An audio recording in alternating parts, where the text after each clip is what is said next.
Okay, I am going to try and get some dye on the neck here. And I've got this Mixol brown, dark brown. Put quite a bit of it in with some denatured alcohol. And this is kind of what it's gotten to. I don't know.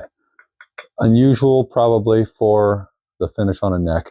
This is actually the main neck wood. This is the fretboard, obviously, material. So I don't know. I'm just going to see how it goes, and I'm just going to have to live with it, with however it turns out, because I'm not sanding it back, especially on the fretboard. No thanks. Yeah, that Mixol settles out of suspension pretty. I think it's more intended to be for tinting lacquer, or even paint. So it's probably not necessarily supposed to be used the way I'm using it, but I'm using it. So that's, I guess, my prerogative. Left the blood on there.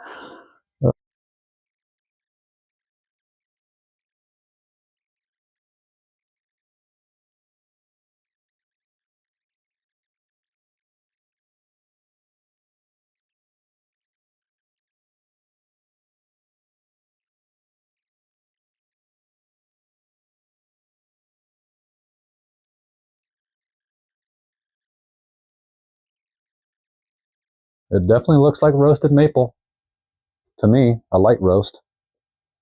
All right, so this is with 3 coats of True Oil so far.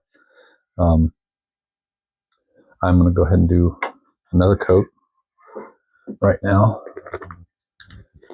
and just kind of show you the process. I'm probably going to put about 13 to 15 coats. I just take a little t-shirt scrap, put a little bit on it, and just basically wipe it on until it just looks wet, like there's not a whole lot to it other than that. You don't want to put too much on or it will get sticky and nasty, and will take forever to dry. So you just want it to have a nice uniform coat, as much as you can put on with a little t-shirt scrap.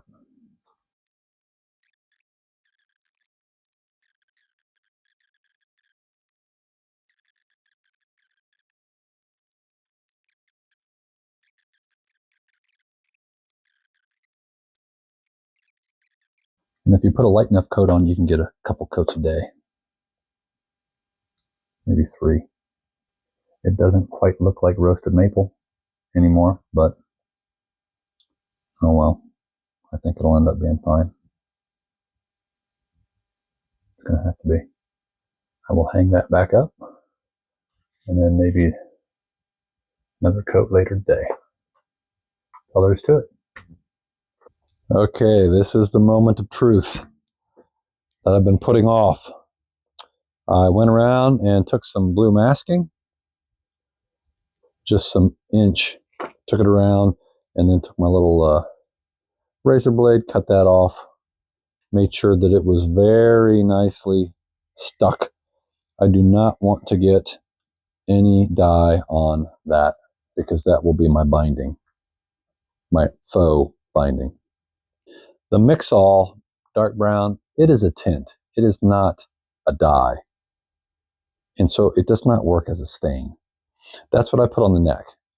I kind of wish I hadn't, but it is what it is. I am at coat 10. This morning I just put coat 10 of the True Oil on the neck, and it's looking pretty good. I'll have to get that back on the camera here soon. But I wish I had kind of waited and gotten some dye. So what I had to do, because I have amber dye from a long time ago, and they've got this little 5-pack. I think it's a 5-pack, blue, red, brown, gold, or I think they call it sunflower yellow, and black. So I thought, okay, I'm gonna have to try this and see if I can make some dyes. So I did a little test piece and had some, we'll started with the amber, which is always a little orange, but this actually looked more brown than orange. I'm not sure what it's looking like in the camera here, but I actually threw some yellow on that as well. I'm not a fan of the yellow, so I'm not going to do the yellow. So I'm going to do the entire guitar in the amber, hopefully kind of lightly. We'll see. This piece was not fully sanded. This was exactly how it came out of the planer before I had done any finish sanding. So because this is already finished sanded to 320, I'm thinking it's probably not going to take the dye as well. So I may be okay with that. What I don't want to do is have to drench it with dye and have it bleed under the tape, because what I'm going to end up doing is sanding a 45-degree chamfer on the edge here to expose the white maple as the binding. And if the dye goes too deep, that's going to be pretty difficult to do. Because I have so many issues with the checking around the outside edges and a little filler right here, I had to fill that little chunk right there. I had to fill this little area down in here where the nut was. So there are places that just aren't going to take dye. And so I had planned on, just like a typical burst, I'm going to spray black around the outside edge anyway, to make sure that gets covered. If the back turns out like crap, then I'll just spray it black as well. And so this is how I'm going to proceed. That was the probably the too long of a story as to how I got to this point. All right, I added a little bit more alcohol to my amber, so I am going to let it rip, I suppose. Okay, which one did I just use for which? Well, I think they've both been used for both now. So I'll just use kind of maybe the other side, the other corner. Start with that. And moment of truth. Again, a little nervous. More than a little nervous, I feel like. I'm trying to go really light on the amount of liquid so I do not bleed through. But I got to get all the way out to the edge.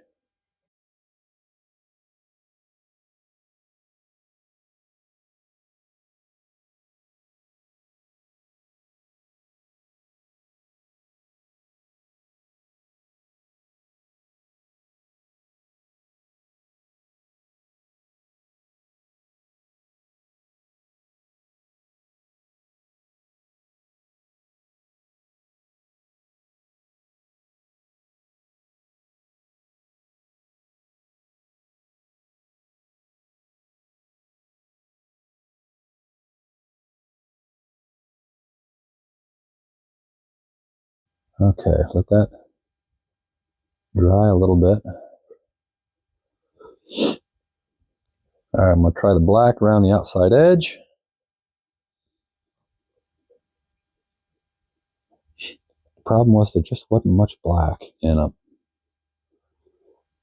feel like I had to use it pretty heavy to get it to go on.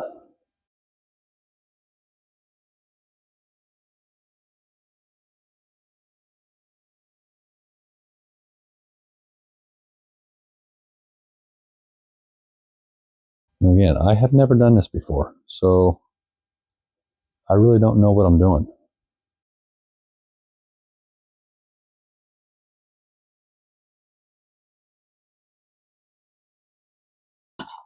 All right, I'm going to go to the brown.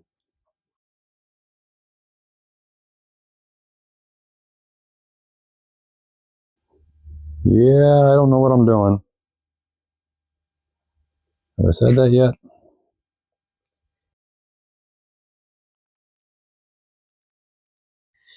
All right, now I got to work on that line. I think I can probably use just a plain, either a plain with alcohol rag or possibly the amber to blend into the amber. I'm not sure. I'm going to try some alcohol first.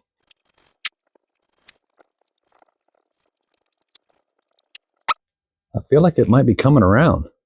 Like that seemed like it really made a big impact here. I need to just kind of blend that. It's kind of knocking down the amber a little bit, which is good. And then blending it back into the darker. Oh, I kind of like this. I feel like I kind of like what I'm seeing here.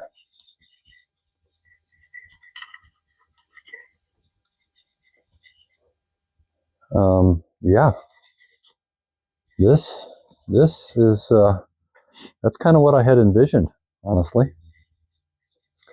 Dang, this is nice. Now, do I try to do that on the back? I feel like I need some darker, some black along the edge, but I mean, I might be able to get that with the paint.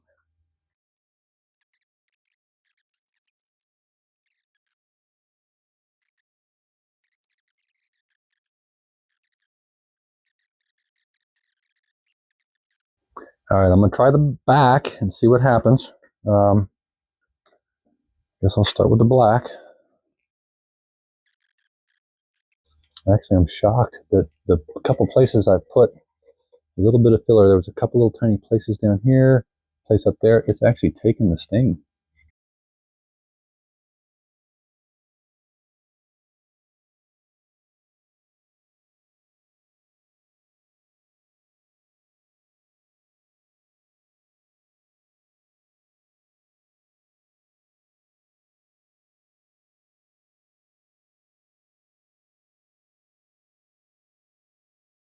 I think that is what in my brain I had as a root beer burst.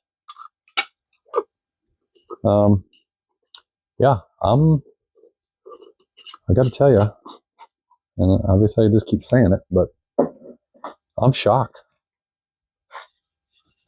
I mean, yeah, I am surprised. Maybe I will just hit this with the black and brown again around the outside edge and just call it a day, forget the lacquer altogether. I mean, obviously finish it with. Well, I'm going to take this in the house and think about this for a minute. All right, I went ahead, couldn't resist, and took the black around a little more and darkened it up a little bit more around the perimeter, and I think it looks pretty good. I'm thinking I may just avoid having to do the black lacquer and just start hitting it with some clear and be done with it. Yeah, I like that. I like that a lot. All right, I've let it sit for a while. I am about to take the old tape off and see and hope that I didn't bleed through. I did a couple more I was working on a couple spots. I didn't like how some of the lines, it looked like some of the lines were visible from the transition from color to color. So I worked on a little bit of those, smoothed a few of those out off camera. But now, again, I got to take this tape off to see if any of the stain bled. I really hope it didn't.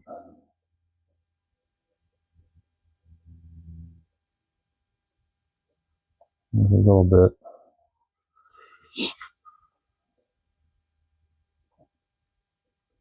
A little bit at the top edge, but I think all that can be.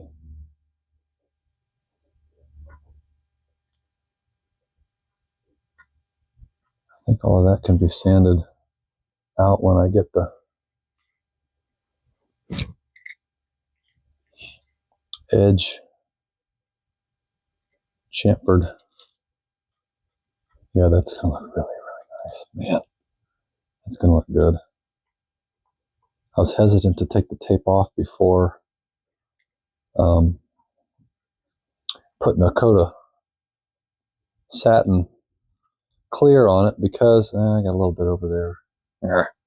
Yeah, that's a little dirty. I'm hoping I can clean that up. I'm thinking I might take a little bit of alcohol on a Q-tip. That might help some of that. But yeah, I think that's gonna look pretty nice once I sand this chamfer. And now it's a matter of just taking that edge away and hopefully revealing some white maple that doesn't have any stain on it, so I can get the white edge of the binding look. Yeah, I think that's going to work all right.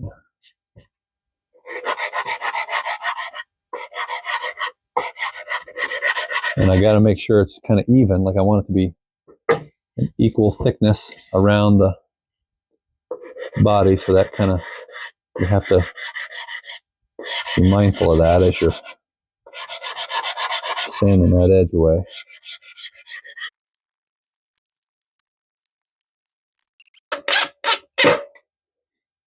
All right, that should hold the body while I spray. That dark on the edge, kind of, I think it showed up enough that I don't have to worry about spraying black. I do not want to have to retape that.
I don't know if I even got you in the view of the camera here, but this is terrible. This can is trash.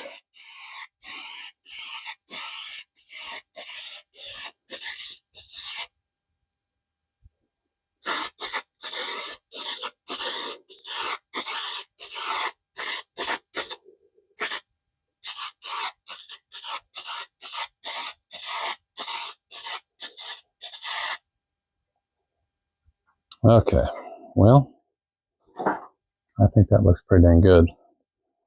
A few coats of that, and I will call it done. All right, I'm gonna hit it with a heavy coat for coat 2. That flashed off about 10 minutes or so, and that was a very light coat, so I'm gonna hit it a little heavier now.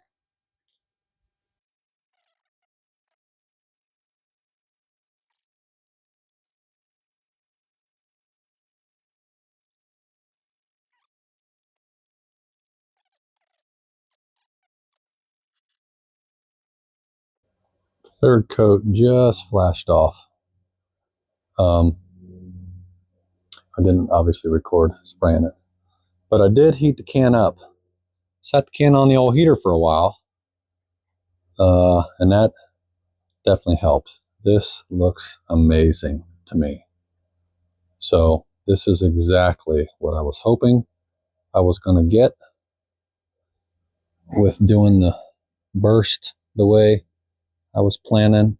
And I mean, it couldn't have turned out better, in my opinion. That is exactly what I was looking for. And love the satin. To me, that just looks nice. I don't like it looking all shiny and plasticky.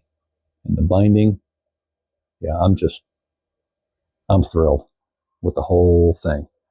So I'll let this gas out in here for a while with some heat in the barn. Then I'll bring it into the house, and it needs to sit a day or two before I start putting anything on it and get some things assembled. So But yeah, I'm excited. That's gonna be nice. Man, that figure looks nice.